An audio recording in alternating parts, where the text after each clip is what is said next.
Chief minister Omar Abdullah ने गांधरबल विधानसभा क्षेत्र में 36.50 करोड़ की विकास परियोजनाओं का उद्घाटन किया और शिलान्यास किया।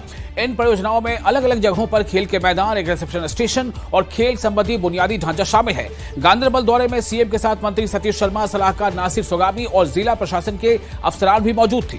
कांग्रेस के एक वफ्द ने एलजी मनोज सिन्हा से मुलाकात कर कई मुद्दों पर अमलावरी की मांग की है। साथ ही एक बार फिर राज्य का दर्जा बहाल किए जाने के मुतालबे पर भी एलजी से बात की। वफ्द की क़यादत पार्टी के वर्किंग सदर रमन भल्ला ने किया। इस वफ्द ने केंद्र सरकार पर दबाव बनाने के अलावा बारिश, सैलाब, भूस्खलन और डूबते गांव से मुतासर लोगों के राहत पुनर्वास का मुद्दा उठाया है। लद्दाख की एपेक्स बॉडी ने साफ कर दिया है कि जब तक हालात सामान्य नहीं होते, मरकजी हुकूमत से किसी भी बातचीत के लिए वो तैयार नहीं है। एपेक्स बॉडी के सदर थुप्स्तान छेवांग ने एलजी के नेपाली समुदाय पर दिए गए बयान और डीजीपी के जरिए सोनम वांगचुक पर की गई टिप्पणी की कड़ी निंदा की है। उन्होंने नौजवानों पर यकीन जताते हुए कहा है कि अगर वक्त पर संवाद होता तो 24 तारीख की घटना टल सकती थी। वहीं एपेक्स बॉडी ने पूरे इस घटनाक्रम के लिए सरकार को जिम्मेदार ठहराया और सुप्रीम कोर्ट के रिटायर्ड जज से जांच की मांग की है। वायलेंस को हम सपोर्ट नहीं करते हैं, लेकिन ये हो गया और इसका पूरा इसकी जिम्मेदारी पूरा हम गवर्नमेंट के ऊपर डालते हैं। और जब तक हमारे ऊपर जो एंटी नेशनल का और पाकिस्तान के साथ हमारा जो कॉन्स्पिरेसी की बात कर रहे हैं, एक टूल किट बनाने की कोशिश कर रहे हैं गवर्नमेंट और गोदी मीडिया, इसको हम बिल्कुल बर्दाश्त नहीं करेंगे। और जब तक ये हमें प्रूव करके ना दें, हम बिल्कुल हमें ये बताना पड़ेगा ये कहाँ से शुरू हो गया। इसका एक partial judicial inquiry supreme court के रिटायर्ड जज से होना चाहिए। लद्दाख के सांसद हनीफा जान ने लेह हिंसा को लेकर न्यूज 18 JKLH से बातचीत की। उन्होंने कहा कि लोगों पर ओपन फायर खोला गया, मामले को संभाला जा सकता था। उन्होंने लेह हिंसा की निंदा करते हुए पूरे मामले की जुडिशियल इंक्वायरी कराने की मांग की। उन्होंने कहा कि पूरे मुद्दे को मीटिंग में व्यक्तिगत रूप से वो उठाएंगे। लोग परेशान भी है, इमोशन भी है और आक्रोश में भी है। जिस तरीके से 4 लोगों की जान चली गई वहाँ पे, वो भी बिल्कुल ओपन फायर किया गया उनके ऊपर, जिसकी हर किसी ने मजम्मत की है लद्दाख में। इवन बीजेपी के भी लीडरशिप ने, हर किसी ने, एपेक्स के लिए हर किसी ने डिमांड किया है कि एक judiciary free and fair inquiry होनी चाहिए और जो गलती हुई है उसको जो है वो सामने लाना चाहिए। और दूसरी बात, ओवरऑल जो एक सिचुएशन, जो एक बहुत ही एक अफसोसनाक वाक़या था एक लद्दाख की हिस्ट्री में, इस तरह का मैंने तो लद्दाख में ऐसे नहीं देखा हालात। किश्तवाड़ की मलवा तहसील के हंजल गांव में जल जीवन मिशन के बावजूद लोग पीने के पानी की भारी किल्लत के लिए परेशान है। महिलाएं और जो मर्द हैं वो रोजाना कई किलोमीटर दूर मरवा नदी से पानी लाने के लिए मजबूर हैं। गांव वालों का इल्जाम है कि PHE महकमे की लापरवाही की वजह से नालों का पानी गंदे नहरों में बर्बाद हो रहा है, जबकि निचले इलाकों के करीब 20 परिवार बूंद बूंद पानी को तरस रहे हैं।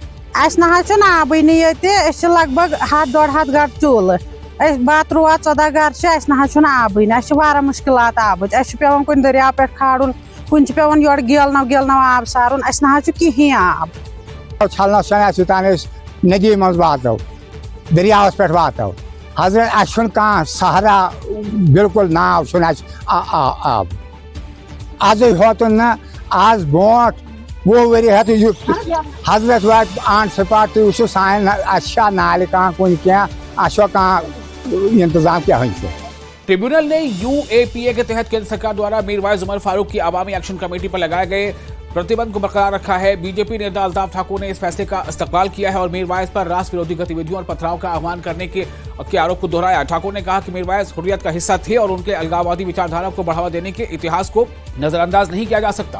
खराब करने के और जम्मू कश्मीर में पाकिस्तानी आइडियोलॉजी को यहाँ लाने के लिए कोई कसर नहीं छोड़ी। बैनर हुर्रियत कॉन्फ्रेंस, अवामी एक्शन कमेटी उसका हिस्सा थी और हुर्रियत कॉन्फ्रेंस ही वही है जो यहाँ पाकिस्तान को सपोर्ट करती है, जो पाकिस्तान यहाँ जम्मू कश्मीर को पाकिस्तान बनाना चाहती है, या जिस तरह से उनके कैलेंडर्स आते थे, जिस तरह हड़तालें आती थी या जिस तरह से उनकी कालें आती थी, और अवामी एक्शन कमेटी उसका हिस्सा हुआ करती थी और वो भी उन कैलेंडरों में बराबर की हिस्सेदार होती थी। MLA शेख खुर्शीद को डोडा के जेल में बंद विधायक महराज मलिक से मिलने से रोका गया, जिस पर AIP से नाराजगी जताई गई। अवामी इत्तेहाद पार्टी के जो चीफ तर्जुमान हैं इनाम उन नबी के, उनके मुताबिक शेख खुर्शीद डोडा के एमएलए महराज मलिक से मिलने के लिए कठुआ जेल पहुंचे थे, लेकिन जेल के सुपरिटेंडेंट और कठुआ के डिप्टी कमिश्नर ने उन्हें चौंकाने वाले तरीके से अंदर जाने से मना कर दिया। उन्होंने कहा कि ये सिर्फ प्रशासनिक दबंगई नहीं बल्कि लोकतांत्रिक सिद्धांतों पर खुला हमला है।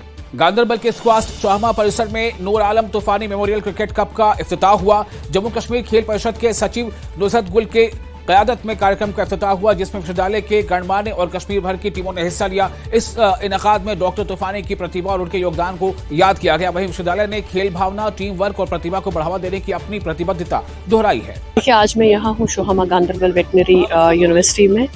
ये एक आउटरीच प्रोग्राम है यूनिवर्सिटी की तरफ से to include sports as part of their curriculum. हमारी हर वक्त कोशिश रहती है कि कहीं पे भी जो स्पोर्ट्स इनिशिएटिव है हम उनको सपोर्ट करें, हम उनको ऑर्गुमेंट करें, हम उनको गाइड करें। और आने वाले दिनों में आप देखेंगे कि इंशाल्लाह वेटनरी जो ये हमारे यहाँ पे यूनिवर्सिटी है, हम उनको काफ़ी चीज़ें कंसल्ट करेंगे, इनको सजेस्ट करेंगे ताकि यहाँ के बच्चों के लिए भी एक फ़िटनेस का एक ज़रिया बने, माध्यम बने। बहुत अच्छा लग रहा है और इस लेवल के टूर्नामेंट यहाँ पे होने चाहिए। और हम यहाँ पे खेलते हैं क्योंकि हम इंटर्न्स हैं, वी आर प्रोफेशनल स्टूडेंट्स, और हमें इतना टाइम नहीं मिलता है क्योंकि हमारी जो वर्क लाइफ है यहाँ पे बहुत हेक्टिक है, एग्ज़ाम्स भी बहुत हेक्टिक होते हैं और हमारे लिए खेलना मतलब मुश्किल होता है, उतनी प्रैक्टिस भी नहीं होती है। बट लेकिन बहुत अच्छा लग रहा है। It's a very great opportunity for our students, क्योंकि हमारी स्टूडेंट की टीम है। We are not professional cricketers but we have that enthusiasm and we have that zeal in us.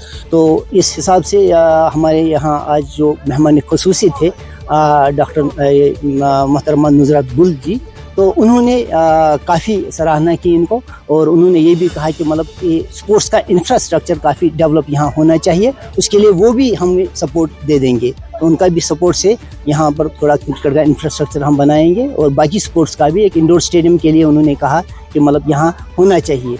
तो हम आला हुकाम से आगे भी गुजारिश करेंगे कि मतलब कुछ स्ट्रक्चर यहाँ डेवलप करें जिससे हमारे बच्चे और बाहर जो जितने भी इलाके हैं उनके बच्चे भी मुस्तफीद हो जाए। नेशनल कॉन्फ्रेंस के चीफ तर्जुमान और जडीबल से एमएलए तनवीर सादिक ने जम्मू कश्मीर में आने वाले असेंबली सेशन की तारीखों के ऐलान का इस्तकबाल किया है। उन्होंने कहा कि नेशनल कॉन्फ्रेंस के पास सेशन के दौरान चर्चा के लिए कई मुद्दे हैं। साथ ही सादिक ने कहा कि आने वाले विधानसभा सेशन में अपोजिशन भी काफी अहम किरदार निभा सकता है और निभाएगा। अपोजिशन में साथियों ने कहा कि सेशन में तालिब इल्मों के लिए आरक्षण का मुद्दा भी उठाया जाएगा। असेंबली सेशन है जिसमें काफ़ी ज़्यादा देर हुई थी, पहले अगस्त फिर सितंबर, अब जाके उसकी डेट्स आ चुकी है। अक्टूबर में यहाँ पे एक सेशन होगा। कई सारी बातें हैं जो पिछली बार डिस्कस नहीं हो पाई थी, भले फिर आप अल्कोहल बैन की बात कर लीजिए, लैंड रिजर्वेशन की बात, या कई सारे मुद्दे जो नेशनल कॉन्फ्रेंस ने भी उठाए थे। इस वक्त हमारे साथ पार्टी के senior leader chief spokesperson MLA Zadibal Tanvir Sadiq साहब हैं। सादिक साहब, किस तरह से देख रहे हैं आप, डेट्स भी सामने आ गई हैं, किस तरह की तैयारी और क्या कुछ इंपॉर्टेंट डिस्कशन होंगे जो इस बार छेड़े जाएंगे?